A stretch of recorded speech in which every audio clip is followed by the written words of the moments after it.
Hey everybody, Brian Garcia, meteorologist, National Weather Service, San Francisco Bay Area, Monterey Bay regions. Just wanted to give you a quick update. I missed one 2 weeks ago when CPC released their monthly data. So with the Geographical Area Coordination Centers releasing their monthly fire outlook, I wanted to give a quick update to some information about CPC and NIFC, the United States Forest Service, GAC, all that sort of stuff. They're all under one umbrella. So from CPC, here is the drought outlook released June 30th.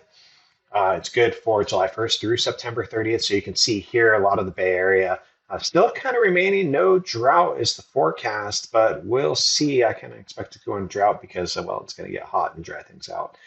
I want to share this really quick, and I'm just going to let this play and I'm going to talk through it. This is global temperature trends. You can see that green circle in the middle.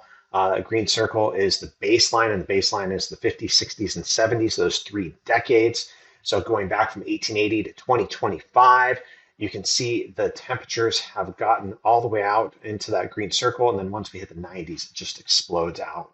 And once we get beyond that, you can really see how everything just really just kind of V's out the top. And that is the global temperature trend as we go forward. So we're looking forward to continue warming globally, but that's also going to impact us locally. And that's going to impact everything from heat health to commerce to everything. So have that in the back of your mind when you're thinking about plans, when you're thinking about doing something next year, year after next, any sort of upgrades to your house insulation, anything like that. These are the types of things that you want to think about how the climate is going to change as we go into the future. And speaking of the future, let's look 6 to 10 days out. This is valid July 8th through 12th. You can see on that left graphic, we have a higher probability of being above normal for temperature for much of our service area. Maybe Monterey is kind of outside that, but really not much. And then the 8th through 12th, near normal for precipitation, which this time of year is near zero anyway. Same in the 10th through 16th of July when we look at the 8 to 14 day forecast. But look at the temperature. We have a higher probability of being above normal for temperature. That means, hey, welcome to summer. It's going to get hot, and it's going to get hotter than normal. When we look at the monthly outlook for July, we have a high probability of being above normal for temperature, except really kind of along the immediate coast. And that's really kind of based off the first couple weeks of July with the marine layer coming in, high relative humidities, cool temperatures. But once we get into the second half of July, that's where we're really going to start to cook. And that could potentially go all the way to the coast. Equal chances for precipitation, by the way. July, August, September, as we start to get towards the end of summer and beginning of fire season, continued higher probability of being above normal for temperature and equal chance of precipitation. This means that we're going to continue to dry out the fuels. The grasses are already cured. We're going to get into the shrubs, and we're going to get into the heavier timber as well as we go into August, September, October now. This is kind of the core of our fire season. Higher probability of being above normal for temperature and equal chances for precipitation. Then to round out the fire season as we go into early winter, look at that. Continued higher probability of being above normal for temperature, equal chances for precipitation. So a lot of above normal for temperatures. Looking at the fire outlook now, so those are the CPC charts that came out the middle of last month. These charts will have come out at the beginning of this month. So let's take a look mid-coast of Mendocino, so essentially North Bay, right? This is what we call the energy release component.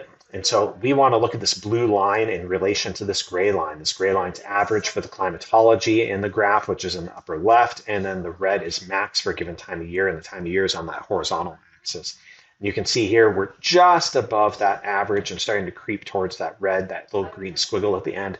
That is the forecast for the next 7 days. So ERCs are definitely going up, and ERCs, all it is essentially how well can fire carry in the fuels should they catch fire. So we go down to the Bay Marine and look at that blue line. That blue line's going to dip below the gray line. Thank you, marine layer, and all that relative humidity and cool temperatures. Go into the Diablo Range at Santa Cruz Mountains. We have maxed out. We have set a record for ERCs in this area, and we're expected to come back down with a deepening marine layer over the next couple of days, but then we're going to start the trend back upwards as well. Looking at Central Coast interiors, now we're thinking like interior Monterey County, San Benito area. We're above the gray line, the average line, but we're still below the red line, which is great. And then we look at the Central Coast proper. So think of like the cities of Lake Monterey and Seaside and places like that right along the immediate coast. We are about that gray line. So that's great. Again, thank you, marine layer. Looking at the forecast for North Ops. So this really covers the core of the Bay Area northward. Really kind of the main thing I want you to see here is the very bottom bullet, but feel free to pause the video and read this at your leisure, or you can go to the website and read it as well. As we look at the maps here, so as we go into September and October for our service area, the GACC, the Geographical Area Coordination Center up in Reading, is saying that we have a above normal potential for significant fires. That means that if a fire gets going, it's going to have a chance to run and go big. These are those campaign fires. So South Ops, so now we're talking about the San Benito, Monterey kind of region. Here are their bullets. So again, pause, read them, kind of absorb it, but just kind of looking at the map, so you can see here the immediate coast. That marine layer is really kind of going to keep us nice and moist. So hopefully we won't see any big significant fires during that time. But as we go through the months, July, August, September, the Santa Lucias, the Gabilan Range, those areas are going to be a higher probability of being above normal for significant fire potential. So, and then out towards the pinnacles and things like that as well. So lots of fire potential still. I'll leave you with this. It's going to get hot. I'll leave you with this in the slide deck, I should say. It's going to get hot. So please, please, please, please be careful when you're out and about. Don't leave kids or pets or elderly people in the cars. It's not worth it, even for like a 2-minute run into the grocery store. Just take people in with you. Take that time. Really quick, I just want to show you this 500 millibar pattern. And this is highlighting about 18,000 feet up. And what I want you to see here is as we march forward, and you can see the time in the bottom right, you can see this trough here. That trough essentially means like deeper marine layer, cooler temperatures, oxygen flow, the whole thing.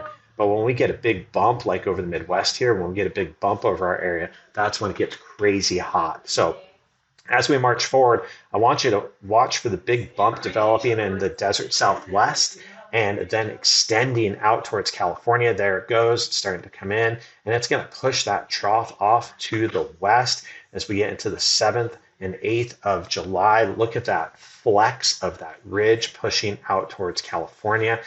We are going to get into a time of triple-digit heat, so be ready. Summer's on its way. Yeah, it's here, and we're gonna roast. So please take care of yourselves, take care of each other, and be good to one another. See you, everybody. Bye.